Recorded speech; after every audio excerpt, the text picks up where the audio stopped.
Hey, San Antonio, this is Rob for the MetalWorks. Today I'm hanging out here at the infamous Oyster Bake on the campus of St. Mary's University. And it brings me such esteemed pleasure to welcome our favorites, yes, Scott and the man, Mark Tremonti of the band Alter Bridge. How are you guys doing today? What's happening? How you doing? We're doing great. How you doing, Scott? Doing good, hanging out. It's a big pleasure to have you guys here today, so I want to thank you for all the fans of our program for taking the time today to do this. Let's jump right into it, man. And there's some people out there who are still learning about Alter Bridge, so I don't want to take for granted that they have all the scoop. So, Mark, share a little bit with us about when you thought it was time to move forward and start something new, of course, aside from what you did in your history with Creed. Well, it was probably about the last 2 years of Creed's existence that me and Scott kind of went back and forth saying that we had it, and that we were going to call it quits. But after a while, we had already saw it coming, so we kind of planned for the future and had things ready to go when we did make that call. I had been working real hard on songs, and we both had bought studios, and when it was all said and done, we jumped right on the new project. Was it a difficult transition for you, or was it something that you were going full-fledged into? Well, it's exciting and scary all at the same time. We had the success of Creed was very comforting with having that under our belt, but just stepping out on our own was something that was very exciting that we wanted to do. And it comes a point where successes and record sales and fame and fortune, it's more of being artistically happy, and that's what we're doing with Alter Bridge. It's a great place to be, though, huh? Definitely is. Let's talk about the music now. There is some fans out there maybe who weren't big fans of Creed and maybe have a predisposition about what Alter Bridge may be. So address a little bit maybe about what you see as the differences between Creed and what Alter Bridge ultimately is. Well, one very obvious difference is our new singer's a tenor and Scott was a baritone. This band, we pretty much back in Creed, we felt kind of like we had to perform in a box. We had to write in a very restricted way, just because we had gained so much success with the formula we had used since day one that it was kind of hard to go and do something different. So we decided that with this band that we would do exactly what it is we wanted to do at all times. And so this band's pretty much us spreading our wings farther and getting out of that creative box and doing it exactly what it is that we wanted to do. And we're not over poetic. We're just straightforward roots-based rock and roll. And I think Creed just was very dramatic and poetic at the time, and this is just more of guys having a good time. I think fans were always optimistic that even when they heard about the demise of Creed, that you guys would come back in some form or fashion. I think, Scott, a lot of people were pleasantly surprised to see you back working with Mark. So can you share a little bit about when you guys started working together and grooving and stuff like that? But what was the vibe like at that time? I mean, obviously I am a huge fan of Alter Bridge, like I just said, but it's because it's a little, to me, it's just a little bit more roots oriented, rock oriented. Yeah, it definitely is.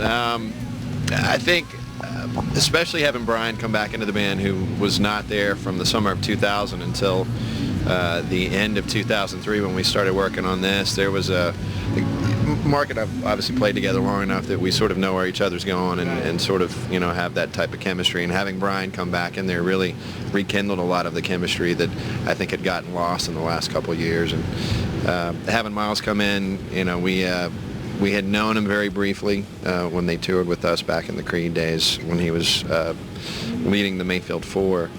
And he just came in as sort of one of those guys you felt like you'd known all your life. You just sort of had that relationship and immediate chemistry with him. And we were extremely, extremely excited and just really, really looking forward to what path this might take. And now that you're kind of taking it out on the road and have been actually supporting the debut for a little while now, what's the reception been like? What are old fans and what are new fans saying to you guys? Good things, at least to our face, obviously. We've had a lot of fans of Creed that have come up and said, Creed was one of my favorite bands, and I love you guys just as much. I love you guys better. And we've had a lot of fans that have come up and said, you know what, I really wasn't into Creed, but I'm really digging what you guys are doing. It's a little heavier. It's a little... We met couple of them people here today, actually. Right on, right on. Well, hopefully, hopefully we won't disappoint. I'm like, yeah, we're working with it. Yeah, cool, man. Very cool. So, Mark, let's talk a little bit more in depth about the record. I've read some literature and some bios about how much of a personal record this was. I like, of course, I think that you have a trademark sound in your songwriting and the dynamics that you bring into it with your guitar. Talk a little bit about lyrically, theme-wise, what is the debut saying to people out there? Well, the name of the album is One Day Remains, and that's kind of our outlook on this band and everything else in life, is just live your life like one day remains, and don't make decisions as if you only had one day to live. And that's why we did Alter Bridge, because we don't want to look back on life thinking that we took the safe road instead of went out and did what we wanted to do. And the whole album's just about taking the bull by the horns, going out and doing it, and knowing that it's the right choice, and making those decisions and not being afraid to do it. We've also been big advocates on the program via a lot of the video work that you guys have done. We love the video work. You still feel videos are important in getting the music out there? Do you personally like it as an art form and all the work behind it? No, not really. No, I don't think really videos have had that much of effect on our career thus far, and haven't really been. I think I'm 100 times more proud of the videos we've done with Alter Bridge than I was back in the Creed days. But still, it's just something that you can't control as an artist, really. I mean, I'm not a director. We're not directors. But it's just kind of one of those necessary evils in this business, Yeah. And it's great to see you guys back in town. We were just talking right now that your previous show at the Sunset Station, if I'm not mistaken, was this past fall. But talk about what lies in the head for the rest of '05, and maybe as you across the sea, where will you guys be going, or have you already gone? We've been to Europe 3 times now. We're actually headed back in June to do sort of the festival run over there. We'll probably go back one more time before we wrap this tour up at the end of the year. But our plans for '05 are just tour. We just want to get out and play in front of as many people and gain as many new fans as possible. I think we'll probably, hopefully, take off a couple months in '06 and then get into the studio and get a new album out. But yeah, hopefully, for the rest of this year, we're just looking for bigger and better. As you look forward, Mark, are you writing right now? I mean, do you always write? I know that you carry a recorder sometimes with you and document some riffs and stuff. Are you still doing that right now? Maybe even just looking ahead? Oh, constantly, yeah. I mean, once you stop, you're going to be way left behind, It's Right. A record takes a lot of years of piecing together. They don't come out of the thin air, so it's a constant process. There are a lot of musicians who watch this program, so I have to ask about your guitars. What do you? We know that you have your signature series. Talk a little bit about your guitars. What can musicians out there who maybe are looking for a kick-ass guitar, something your signature? Talk a little bit about that.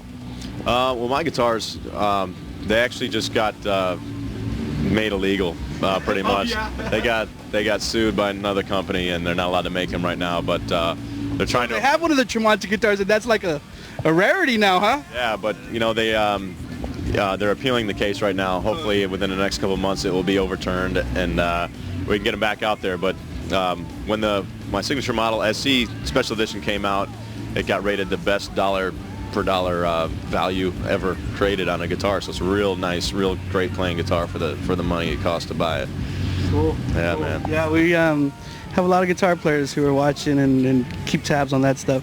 What's great, man. If you guys had a chance to walk around here today, or kind of, maybe you can walk around here today. Earlier today, we went over and grabbed some pizza and a Coke slush. That's about it. So, any last words for the people out there, man? I don't want to keep you guys too long, but anything that we missed, anything that you'd like to share with the people out there in San Antonio? Yeah, don't just watch the interview. Come see the show. See for yourself. It'll be fun. How about you, Scott? Same exact thing, man. Don't judge us before you see us, for sure. Remember San Antonio. How can you forget Alter Bridge? You saw them right here on Rob's MetalWorks, and you will definitely see them again.